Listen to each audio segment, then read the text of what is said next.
Sounds like it has nothing to do with anything.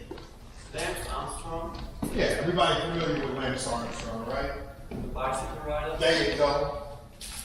You mean like how do we feel about the whole scan? Don't ask me a question. I asked you a question. I don't know who we're talking about. Lance Armstrong is a cyclist.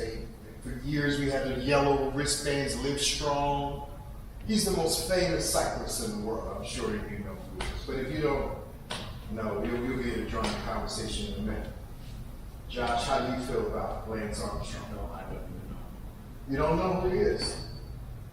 Wow, I thought this would be, the idea that you wouldn't know who he was never crossed my mind.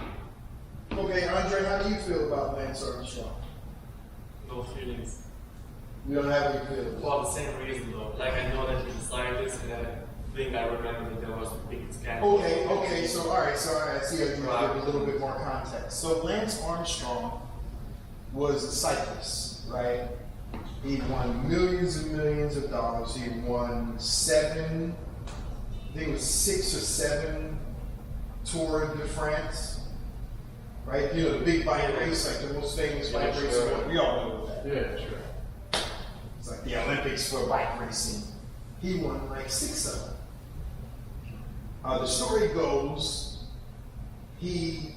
there was big doping scandals in cycling.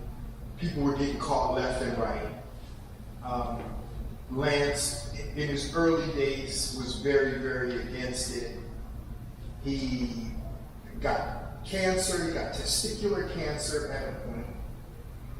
He was out of cycling for like a year or 2, came back to cycling, and won like 4 or 5 more Tour de France.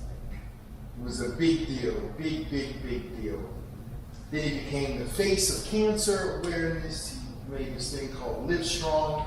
We had these bands where a few years ago, John Kerry, who was running for president at the time, was wearing this band, etc., etc. Lance got asked over and over again, do you dope? Do you dope? You never tested clean. You never tested clean. You never tested clean. You went to deposition after deposition for this guy. I can't believe they did this to the sport, blah, blah, blah. Only for years later to come out that Lance was dope. He too was on the rub